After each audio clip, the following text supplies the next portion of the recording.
में इस मुद्दे पर सुनवाई चली। इसको लेकर निवेशकों के मन में बहुत सारे सवाल हैं, कंफ्यूजन है और इन्हीं सब विषयों पर बात करने के लिए हमारे साथ लीड इंडिया के फाउंडर और सुप्रीम कोर्ट के एडवोकेट श्री सुभाष सिंह हैं। नमस्कार सर। नमस्कार नमस्कार नमस्कार। जैसा कि हमने कहा कि ये मामला भी 3 दिन से लगातार कोर्ट में चल रहा था, तो लेटेस्ट फैसले में क्या कहा गया है इसके अंदर? देखिए, मैटर सुप्रीम कोर्ट में चल रहा था और सुप्रीम कोर्ट में आप जानती हैं कि मैटर बहुत समय से 2012 से चल रहा है। और जो जो सहारा के 4 कंपनियों के अंदर निवेशकों ने इसमें निवेश किया था, इन 4 कंपनियों में, और बाद में पैसे डूब गए थे। सहारा से को भी जेल जाना पड़ा था। बाद में सहारा ने कहा 2012 के फैसले में सब कुछ प्रोविजन, 2012 से जब सुप्रीम कोर्ट का फैसला आया था उसमें सारा प्रोविजन हो गया कि वो 15,000 करोड़ देंगे, उस पैसे से रिफंड किया जाएगा। लेकिन वो पैसे सफिशिएंट नहीं थे, इस वजह से सबको रिफंड नहीं मिला। अब जब दोबारा ये मैटर गया है सुप्रीम कोर्ट में, तो सुप्रीम कोर्ट ने कहा है कि आप अपनी संपत्तियों को बेचिए और बेच करके आपको 10,000 करोड़ आपको इकट्ठा करना पड़ेगा और उसको आपको सेबी के पास जमा कराना पड़ेगा और वो पैसे फिर आपको रिटर्न करने पड़ेंगे। तो इसलिए पैसे ना होने की वजह से जो रिफंड नहीं हो रहे थे, खुशखबरी ये है कि अब पैसे आ गए हैं। तो इसलिए मतलब सहारा को एक टाइमलाइन दिया गया है, उस टाइमलाइन में अपनी प्रॉपर्टीज को बेचना होगा और बेच करके पैसे रिफंड जमा कराने होंगे सेबी के पास। तो अभी जो है क्या इस सबको पैसे मिल जाएंगे, रिकवरी सबके पैसों की हो पाएगी, ऐसा लग रहा है? बिल्कुल। और एक और इम्पोर्टेंट, सबके पैसों की रिकवरी होगी, हर एक निवेशकों के पैसे की रिकवरी होगी। एक और इम्पोर्टेंट बात सुप्रीम कोर्ट ने कहा कि इंश्योर करना पड़ेगा कि जितना भी अमाउंट उन्होंने जमा कराया था, जो निवेशक हैं, उसके 15% ब्याज के हिसाब से, पर वर्ष 15% के ब्याज के हिसाब से रिफंड करना पड़ेगा। तो इसके प्रोसेस का क्या कोई गाइडलाइन भी है? जैसे कि बात भी चल रही थी, क्या उसी तरीके से भी करना है पोर्टल पे या कोई नया तरीका? पोर्टल है, एक गवर्नमेंट का पोर्टल है जिसपे जाकर के जितने भी निवेशक है उसको देख सकते हैं। MOC refund.crc.gov.in करके है, तो वेबसाइट पे जाकर के वहाँ पे डिटेल्स को फिल कर सकते हैं और फिल करके उनको जो है रिफंड मिल सकता है।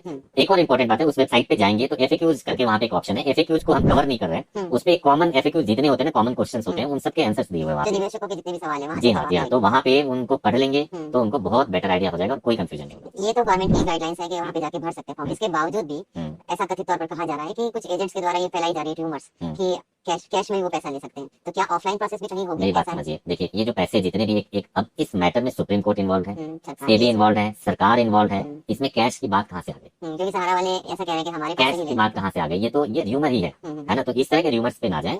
आपको पैसे मिलेंगे तो इसी वेबसाइट के थ्रू मिलेंगे, अदरवाइज नहीं मिलेंगे। इसका एक प्रोसेस था कि लोग आवेदन करेंगे इस वेबसाइट पर, उसके बाद 45 दिन का समय लगेगा, वेरिफिकेशन होगा, तो उसके बाद पैसा उनके अकाउंट में जाएगा। तो वेरिफिकेशन करने वाली समिति तो सहारा की ही है। अगर उनकी क्या नियत साफ होती तो इसमें इन दोनों को इन्वॉल्व होने की जरूरत नहीं थी। तो क्या लगता है कि इतनी ट्रांसपेरेंसी रहेगी कि सबका पैसा मिल पाएगा? बिल्कुल। देखिए, जो सहारा वेरिफिकेशन कर रही है वो क्या वेरिफिकेशन कर रही है कि जो भी डॉक्यूमेंट्स अपलोड किए गए हैं उनके डेटाबेस से मैच हो रहे हैं या नहीं मैच हो रहे हैं, कहीं फर्जी आवेदक तो कोई फर्जी आवेदक तो नहीं है। और आप ये ध्यान रखिए कि गवर्नमेंट की वेबसाइट पे हो रहा है और सब चीज गवर्नमेंट को मालूम है। अगर मान लीजिए कि कोई एक इंडिविजुअल निवेशक और उसने अपने डिटेल्स फिल किए और सहारा ने ये कह दिया कि आप तो निवेशक कहीं नहीं, तो उसके पास पूरा राइट है ना सरकार से बात करने के लिए, कोर्ट में जाने के लिए।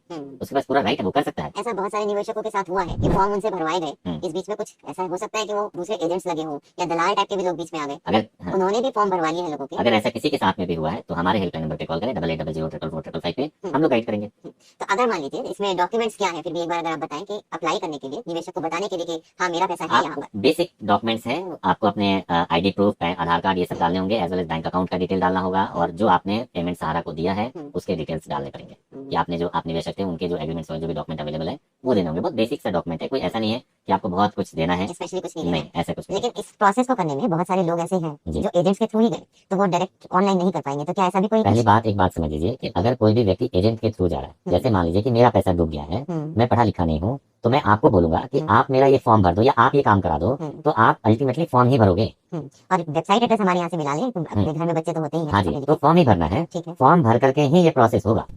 एक आखिरी सवाल मैं ये जानना चाहूंगी कि क्या गवर्नमेंट ने इसकी कोई टाइम लिमिटेशन भी रखी है कि इतने समय तक आवेदन कर सकते हैं, और अगर कोई छूट गया उस प्रोसेस से तो क्या वो? आवेदन करने का प्रोसेस पहले था जब ये शुरू हुआ था, अभी भी आवेदन कर सकते हैं। अगर कोई निवेशक छूटे हुए हैं तो अभी भी आवेदन कर सकते हैं, आवेदन करने में कोई दिक्कत नहीं है। दूसरी एक इंपॉर्टेंट बात यह है कि अब पैसा जो आएगा, इसमें जो मेन जो हम बात कर रहे हैं वो ऑर्डर के ऊपर बात कर रहे हैं। तो ऑर्डर में एक सबसे खास बात बोला गया है कि जो आप प्रॉपर्टी बेचोगे, वो 3 जस्टिस की बेंच थी, जिसमें जस्टिस संजीव खन्ना इसको हेड कर रहे थे, ऑनरेबल जस्टिस संजीव खन्ना। तो उन्होंने क्या कहा कि आप जब बेचोगे प्रॉपर्टी को तो सर्कल रेट से कम नहीं होना कम नहीं, सर्कल रेट पे नहीं बिकना चाहिए, उससे ज्यादा है जो बाजार रेट होता है उतने पे बेचना चाहिए। और अगर आपको सर्कल रेट से ज्यादा मिल नहीं रहा है तो आपको कोर्ट को बताना पड़ेगा। अच्छा, ताकि उसमें भी कोई घालमेल ना हो। इनका पूरा प्लान तो इस तरीके का दिखाई दे रहा है कि वो नहीं चाहते कि वो किसी भी तरह सेबी को पैसा दे। नहीं, देना ही पड़ेगा ना, इसमें कोर्ट इन्वॉल्व है, देना ही पड़ेगा सहारा को। मतलब देखो, निवेशकों का 1 रुपया भी नहीं रखा जा सकता है, नहीं तो फिर जो भी उनके जो उनके हेयर्स होंगे, लीगल हेयर्स होंगे, फिर उनको जेल जाना पड़ेगा।